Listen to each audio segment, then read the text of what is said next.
Many of my students actually helped the American president win the elections. At the center of Macedonia's fake news industry is a man named Mirko Seselkovski.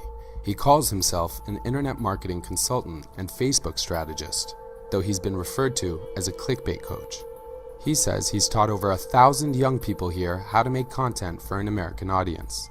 You refer to yourself as the man who accidentally helped Donald Trump win the US election. Many of my students actually helped, I think they helped the American president win the elections, maybe with a small push of information from our side.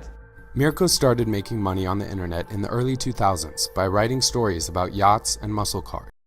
I had students with a revenue of north of 100,000 per month, US dollars. That's a lot of money. Especially in Macedonia. Same thing. There are some different methods we teach.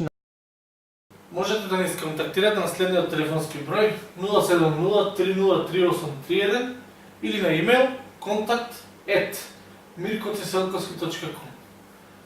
Се гледаме, само храбро!